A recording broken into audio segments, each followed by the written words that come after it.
A very good afternoon, everybody. So, today we will be presenting the August edition of Netra. But before we begin, I will try and set the context for the next half hour. So, the report is sectioned into four categories, four parts. The first is we talk about how growth has slowed back to pre COVID levels, but corporate sales are feeling it.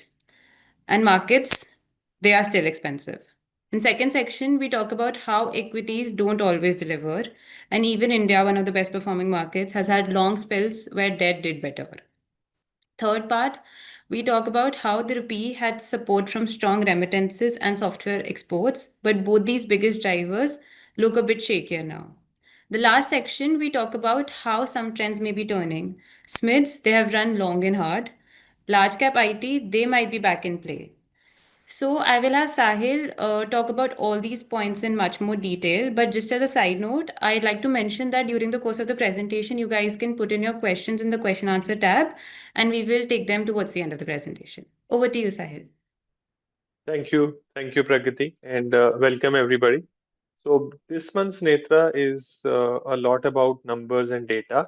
Uh, Usually that is the case, but this time I think we'll delve deeper into some of the aspects which the data is highlighting today. So the first section, as Pragati mentioned, is about data, reflections of corporate performance, and then also, of course, on valuations. So during the course of the presentation, if you have any questions, you can use the Q&A button. At the end, we'll take some questions. So let's dive into the first section.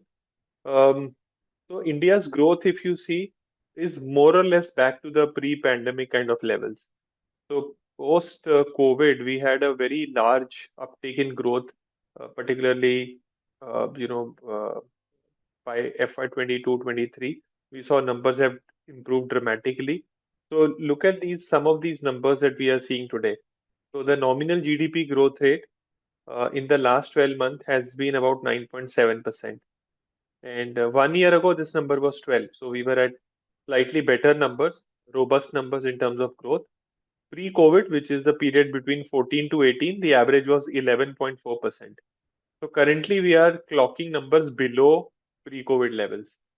And we've also put the best phase of India's growth, which is 2003 to 8.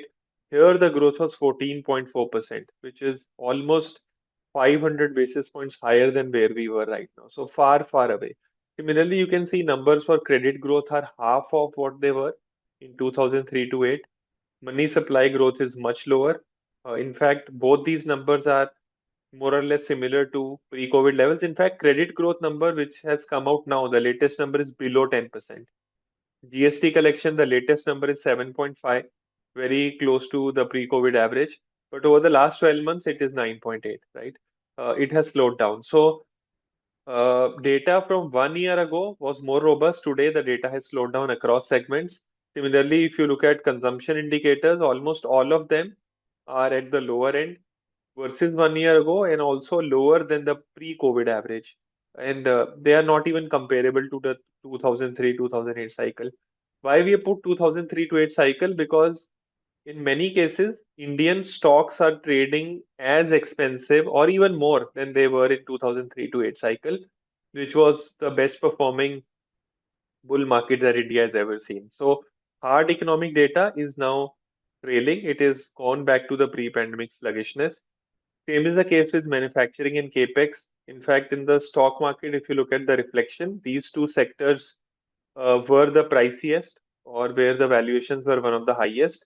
And look at the data where we are right now in the last 12 months, where we were 1 year ago and where we were in the past cycle. So almost all parameters except the cement volume, of course, I think steel production also, except these two numbers, almost everything is back to pre-COVID levels, right? And you can see those numbers are quite sluggish.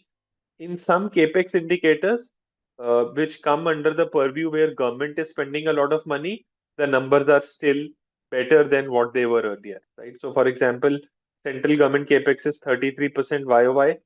A large jump happened in Q1 of FY 26. You can see the pre-COVID average was 26%, and 1 year ago it was 23. So slightly better, but when you compare it to the best phase that we've seen 2003 to 8, we are nowhere in comparison. Those numbers are exceedingly high. But once again, Just to tell you, the stock market is behaving or trading as if we are back in 2003 to 8. So there is a valuation differential between what the hard data is suggesting and what the markets are suggesting. And as you know, that stock prices are a reflection of a lot of things, particularly the investor sentiment, and not the true value of the underlying business all the time. Of course, it stays very close to the true value or intrinsic value, but at times it stays away from it. So as you can see, hard data tells you that there is some disconnect in terms of growth and these numbers. Third, we looked at corporate top line growth. You can see in FY25 almost all sectors have slowed down, right? Compared to FY24, compared to pre-COVID average, compared to FY0 to 09, which is not even comparable now anymore. You can see the differences are very, very stark. And compounded growth or cumulative growth of NSE 500 top line is now somewhere 5 to 6% over the last 12 months. Not a very, very strong number. Now think about this. If we made this argument earlier also, if margins are at lifetime high, and corporate sales growth is going to be, let's say, 5% or 10% or whatever is the number. We don't know we can't make the forecast, but let's assume that they currently, which is at 5 to 6%, goes back to 10%. The PAT growth will not go back to 20%, but the market is still trading at 20% type of PAT growth valuations. And second and more important fact that when you look at the data that I showed you in the last two slides, none of these data points indicate that we are currently headed to 20% plus kind of top line growth, right? These data points have to inflect higher. Can they go up? Yes, they can go up, right? We don't have a crystal ball to say they will continue to be sluggish or lower. But as of now, when we look at the data, they haven't gone up, which means that in the near future, possibility that sales growth will go back to 20% is going to be very low. Second is that how many times have profits in India grown at 20% CAGR? Very, very few times. So there is the Noughties cycle. What is the Noughties? Noughties is the period between 2000 to 2009. That is the period of growth because 2000 has knots, three zeros. That's why it is called the Noughties. And in that period, the growth was very strong. We are nowhere close to that number. We had 20% PAT growth in that phase, and also we once again had in the post-COVID phase because the base became very small and corporate profitability went through the roof. It went very, very high. Margins were very high. Growth was very strong. Efficiency gains were very high. Right now, as of today, we are not sitting on 20% profit growth. And when you look at the mix of top line and margins, it gives little confidence that we are going back to 20% profit growth. Yet, when you look at valuations, we are still trading at one of the highest levels. You can see this is a chart of Nifty peak earnings ratio. Okay, so we have taken the highest EPS ever clocked and the price at any point in time or the market cap. When you look at this data, you will see that the current PE multiple, although much lower than where it was earlier, is still one of the highest. It is actually closer to the peaks of the previous rally, right? That is the kind of re-rating which Indian stocks have seen over the last few years. The re-rating until about 2018, where the market peaked out, this was the market peak. If you see, this was the market peak of the earlier cycle, which was more or less similar to what had happened in 2003 to 8, right? But in this cycle, it has remained close to the peak valuation for an extended period. And some investors have started to question and believe that this is the new normal, right? But if you look at the history, this new normal has existed for a very short period of time, right? In fact, in the previous markets, bull markets or bear markets, this where we are currently was the peak, right? Can we see a derating cycle? Maybe it is possible. Can we see a further re-rating upwards? That is also possible. But the possibility that we re-rate like we re-rated, that means our valuations move up further from here is very, very remote. Very few markets in the world, if at all, trade at 30 times multiple after trading at 25 times multiple. That means get re-rated higher. Hasn't happened too many times, but it has happened in the past. But betting your money on it will not be the best proposition. So therefore, valuation comfort is still absent. The next slide shows you the 1 year forward EPS or PE ratio, which is the black line. As you can see, the ratio has gone up about 22, 23 times. And what happens when the uh, PE multiple is very high, the forward P is very high, the returns are lower. You can see the next 1 year returns are much lower. And this is what has happened. Last year also we highlighted that valuations are high. And now we see that in the last 12 months to 16 months, markets haven't produced a large amount of return. They have more or less consolidated. If you pick any specific months, you will see that they have fallen. If you pick the bottom, you will see that they have rebounded. But the sum is that over the last 12 to 16 months, markets haven't done too much, right? They have more or less been range bound. And when valuations are high, two outcomes are more likely. One, range bound market. Second, correction. And we have seen mix of both two. Even where we stand today, valuations continue to remain high. And why are we highlighting this? Because it's very, very important to highlight the expensiveness of stock prices when they are expensive, not in hindsight. So, usually we've seen when the markets fell last year from September to about Feb, after we saw some decline of 15-16%, there was a lot of market acceptance that valuations were high, and therefore we have seen a decline. But our guess is that because we have valuations history, there is no reason to ignore the fact that valuations continue to remain high, and high valuations produce subpar returns, which is what this slide shows. As you can see that one of the highest returns came when the valuations were the cheapest, right? And one of the lowest returns came when valuations were high, right? And this repeats time and again. You can see the opposite correlation. Currently, valuations are high, and therefore returns could be muted. The next is the pecking order. What we have done is that we've put the price to earnings ratio of in the broader Indian market. As you can see here, it is not just Nifty, but the broader NSE 500 universe. And you can see that Indian markets are the second most expensive, and that is why their earnings yield is one of the lowest. Lowest being US at 3.7, and we are at 4.1. We also have to note that we also have the second highest ROE among all markets. That is also the reason why we are expensive compared to the rest of the market. But does 14-15% or 14.9, which is 15% ROE, give us comfort to trade at 25 times multiple? Certainly not with less than 10% earnings growth, right? If earnings growth were 20%, the comfort would have been present. As of now, it is not present. And therefore, on a comparative basis, globally also, our growth momentum for earnings and our valuations are not very suitable. The next section talks about stocks over the long term, and it's a very, very important section.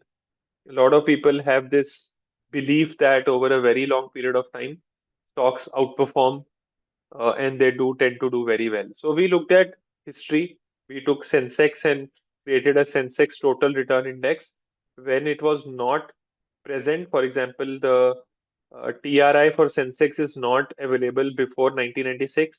So we synthetically created that series by adding 1.5% dividend yield back to the returns. So as you can see that between 79 to 92, Sensex generated 33% CAGR, a very, very high number in a 13-year period. You could say one of the golden periods for equity markets in India, and you know the reasons. Gold also did 13% CAGR, a good respectable number. Bonds also did 11% CAGR. But in the next cycle, you can see in the next 10 years, stocks delivered negative 3% CAGR, right? Gold delivered 4% CAGR, debt delivered 12% CAGR. So, which means that stocks underperformed bonds by 15% CAGR over a 10-year period, which is unheard of, right? Very few people will believe unless they see this kind of data. Between 2002 to 8, you can see stocks did exceedingly well, rising at 50% CAGR. That is what I said, one of the best periods for Indian equity markets ever, and hugely outperformed the bond market by a very, very wide margin. And as you can see, various cycles have happened. The crux of the matter is that stocks have very long, prolonged periods where they don't do well. They also have prolonged periods where they do very well. Usually, one follows the other, right? Currently, we are sitting on a 32-33% CAGR. Can it be followed by a lower return number or more muted returns? It's quite possible. That is what history says. In fact, it is also available in the chart format where we created. You can see there are three distinct periods in India over a very long period of time where this black line took many, many years. For example, in the first case, it took 4 years. In the second case, it took 15 years. And in the last one, it took about 10 years for equity markets to equal bond market return. What does it mean? Assume that on the starting day, you put the same amount of money in stocks and bonds. In first case, it took 4 years for stocks to break even against bonds. In second case, it took 15 years. In third case, it took 10 years, right? And what is the common denominator among all this? Starting valuation. Whenever starting valuations are high, equity markets become bond-like. Their returns becomes bond-like. That means their performance is not very different from what bonds are doing, but the volatility remains much higher, right? And therefore, paying attention to valuation is very, very important. In fact, this valuation conundrum is, very, very perplexing. The reason is that some investors get it very, very quickly. So, for example, if you phrase it like this, if let's say there is a 100 rupee note and that note is available at 60 rupees, you know that it is a valuable buy, right? Because the value is true value is 100 and you are getting it at 60. So it's a real value buy. But imagine that if it goes to 40, the value of your bet actually rises. It becomes even more valuable. Earlier your payoff was 40, now it is 60. So why will you not buy it, right?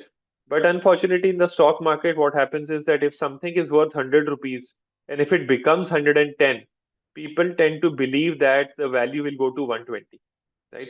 And they forget that the intrinsic value is actually just 100 rupees.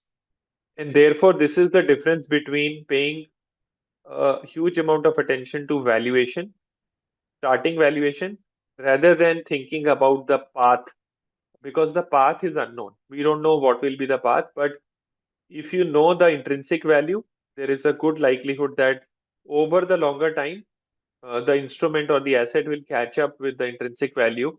And if you have bought it at a bargain, you will tend to gain. Right. The next slide is a multi-asset allocation approach. It shows you various assets. We have reproduced this slide many times in the past. What it does and tells you that if you mix assets, which four assets? Domestic equity, bond market, which is the debt, international equities, which is overseas stocks, and gold. Your return profile is very, very decent. Actually, in most countries, it is better than equities, and your standard deviation or drawdowns are much lower. Okay? This gives you more confidence to stay invested for the long term and actually helps your investment journey because in the long term, the compounding factor is time. The longer you stay, even by compounding at a very decent or a medium term type of number, you will end up making a lot of money. But time is of the greatest essence. And that is one of the reasons why you should continue to focus on remaining invested for the longest time. The third section is on the rupee and specifically on balance of payment. And I think this is one of the most important segments of this report. Uh, First, we'll touch about remittances. What are remittances? NRIs, which are overseas sending money to India. As you can see from the data, over the last few years, the mix of remittances, which means that the remittances that we receive from different parts of the world, the mix has changed. Earlier, we used to get a lot of money from Gulf countries, uh, which was almost half of what we got, largely a function of oil-based inflows, where the NRIs living abroad were their income was linked to the oil prices or the way the oil industry moved. That was the Gulf countries. But over the last few years, that mix has changed in favor of United States and UK and Singapore. Why this is happening? Because a lot of this new inflow that India has got is because of tech entrepreneurs and tech employees. A lot of people employed, NRIs employed in the technology sector has been sending money back to India because their incomes have grown at a very fast pace, right? But people who are still involved with the old economy sectors, like the Gulf countries, their share has declined. When you look at the rate of change, you will see that post-COVID, India's remittances went up at 13%, one of the strongest growth rate across the world, right? And as you can see, the longer term growth rate is just 10%. So in fact, in the last 4 5 years, remittances have actually outpaced the long term growth rate also. And as the numbers will suggest, this inflow has happened because of huge uptick in technology sector, where wages for employees have gone up. NRIs have been able to send back a lot of money. But when you break it up for the uh, remittances coming from Gulf countries or the old economy countries, there the pace of growth has not been very high. Now, this is an area of concern because, as you know, that wages even in the technology space in US have started to fall. So, what wage growth tracker, which is available from US, where it was growing sometime in double digit also in 22 23, those growth rates have fallen to about 4% and are still trending downwards, maybe going back to the pre-COVID average of 2.5%. If that is the case, and Gulf countries not being able to grow at the pace that they used to, where oil has not gone up in inflation adjusted term for 20 years, India getting remittances growth at 10% CAGR is going to be almost impossible, right? I don't see any way that it can happen unless some new delta comes in. For example, after 2020, this new COVID crisis came and so many things happened and this CAGR became 13%. Same way, we cannot forecast that it will not go to 13 or 15%. Maybe it can, but sitting today, the odds are it will be very hard for it to grow at 13%. Maybe we'll go back to our pre-COVID growth rate of 5 6%. And this number is a very, very strong component of India's balance of payment. In fact, it is the highest export item India has done, which is people. It contributes about $125 billion to our kitty, forex kitty. Very strong number. The second flow, which was very, very strong, was software exports. So software exports have been India's backbone. You can see the numbers I put here. India's software net export, accounting for export and import, from FY02 to FY12, they grew at 24% CAGR, which is like unbelievable. Every 2.5, 3 years, they were doubling, right? But between FY13 to 20, they completely slowed down. The growth rate was only 4.2%. Okay. But post COVID, as I told you, the economic boom happened. The growth rate again went to 15.5. Very strong number, right? These numbers have been, when you look at the mix is very, very important. So earlier, all the growth rate that India saw came from software exports. But more recently, our services exports have been going up because of a new factor called Global Capability Center. You can think them of as captive KPOs. So, for example, if a global bank or a global company wants to outsource some of its internal functions, for example, payroll, HR, legal, etc., what they're doing is setting up, IT parks in India, hiring employees internally and then allowing them to do their work here, sitting in India.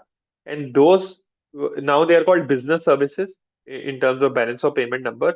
That number had a 77% CAGR. You can see it has grown at a very, very fast clip, right?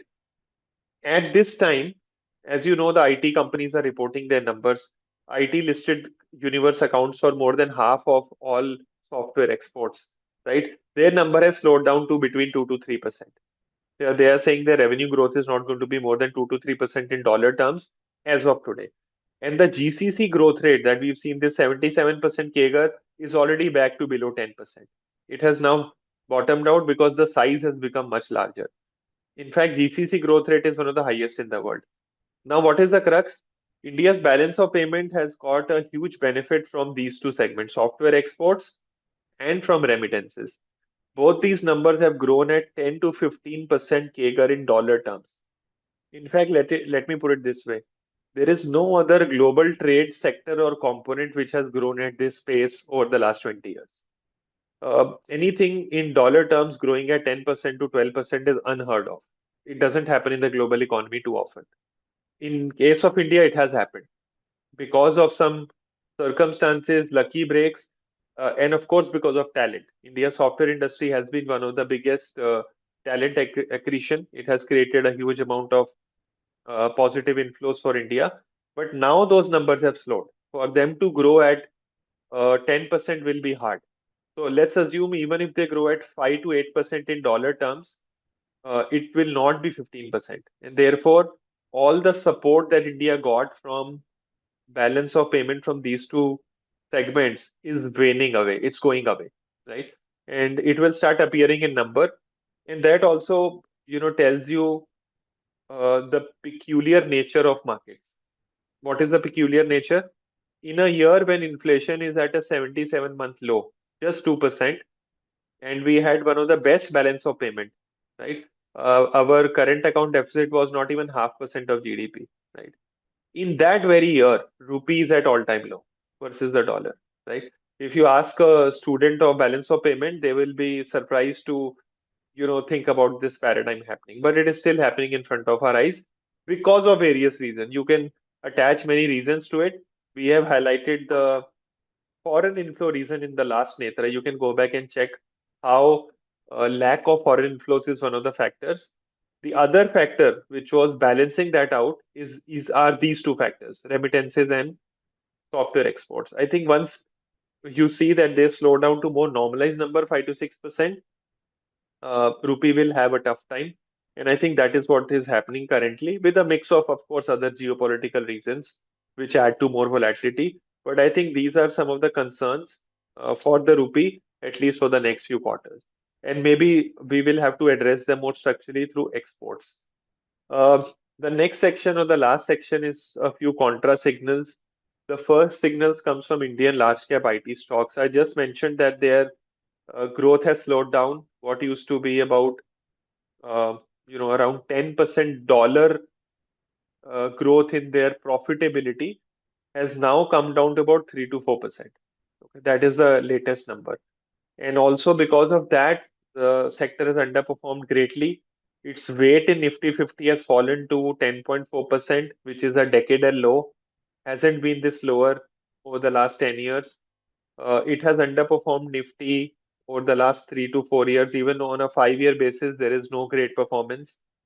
Last time it was so low was in 2016-15 cycle when IT was not doing anything. The worst came in during the global financial crisis, which we haven't seen that kind of performance again. And when you look at it from a last 20-year perspective, the EPS for Nifty IT has grown at 12.3%, which means the earnings, the profits. And the index CAGR or the price CAGR is 12.5%, which means that because of what has happened in the last 5 years, the IT sector has seen its rating completely go away, which means that the stocks are performing in line with their earnings, right? Which means that they are right now at their long-term average valuation. Now, now it is a point of debate whether the growth that we are seeing here, 12.3% in rupee terms, INR terms, can it continue? Right? This is the question today. A lot of people have various estimates. Some analysts and people believe that the growth rate will not be more than 5-6%, 2-3% on the dollar, and maybe 3-4% on the currency. That's it. So 5-6% growth rate is too low, and therefore IT remains a bad sector to be in. Uh, Second is that what we think that we tend to extrapolate positive and negative trend both on upside and downside. Currently, the sector is going through a bad phase, and therefore it is quite understandable that people will extrapolate the worst point into the future. We think that the normalcy will be somewhere in between. So maybe the sector can grow anywhere between 5 to 8%, at best maybe 10%. Does it justify these valuations? Of course it does, because currently almost all IT companies are now trading below 20 times multiple, and many of them have a 40% plus ROIC. Such high ROIC and ROEs upwards of 50%, even a growth rate of 8 to 10% and a multiple below 20 will justify this as a better sector, a better relative bet against a overvalued market. The rest of the universe is quite overvalued, and therefore it becomes sort of a defensive play. It doesn't look like doesn't that word doesn't suit right now with all the news which is happening, job cuts, etc. But that is the reality of our market that good news is never accompanied by good prices, and good prices are never accompanied by good news. So we think that IT for the time being has become a good relative bet where you can scout for good opportunities, maybe on a bottoms up basis. Can it become an absolute bet? What is the difference between a relative and an absolute bet? An absolute bet is where valuations become so attractive that margin of safety emerges in prices, which means that the downside becomes very, very limited. Maybe that has not happened yet. Maybe if the stocks fall more or markets fall more, even an absolute bet will emerge. But on a relative basis, I think this has become a sector which will probably do better or similar to the index versus a lot of other sectors which are overvalued. The next is small and mid cap stocks. One very clear signal: small and mid cap stocks have not fallen more than 2% in the last 5 years. It has been 61 months now, the longest stretch that investors on a rolling basis haven't seen losses in small and mid cap. And this reinforces people's confidence that they will continue to do well, right? And they keep on putting more and more money because they don't see the drawdown. And that causes the drawdowns to become more painful whenever they come. The question is, when will they come? We have no clue when will they come, no forecast.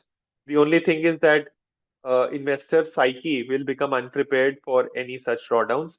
We have seen a lull phase where uh, returns have been muted, but we haven't seen a phase where returns become negative, which means that there are many phases in the past where 1 year rolling returns for small and mid cap become negative, let's say single digit negative, even double digit negative, right? We haven't seen that kind of a phase yet. And those phases are very common. They come and go time and again. Just that this time we have outlasted, outstretched all the boundaries of the past. It keeps happening, right? Which also means that whenever we go back, we'll also see a reaction which is similarly more severe on the other side, which is on the negative side. So this is a slide which signals caution. The last slide is about AI. So 10 years ago, the whole world was scampering for oil and gas. Everybody wanted to put capacities for crude oil because that was the only thing which was delivering high returns, and everybody in the world wanted more energy. Today, nobody talks about it. Today, the craze is AI. We looked at some data. Currently, the AI data centers alone have a CAPEX number in US, which is 1.2% of GDP. This is equivalent or more than the dot-com bubble, similar to the CAPEX bubble of shale oil revolution in US, which was 1.5%. And please note that this is only AI data centers, not even the other AI infrastructure. And the only bigger bubble that we've seen in history was in railroads in 1880s in the UK, even in US in 1880s, the railroad capex went to 6% of GDP. In UK, the number was 20% of GDP. It was just unbelievably high. So many railroads were made that they went nowhere. Rail lines were made which went nowhere. That was a capex boom.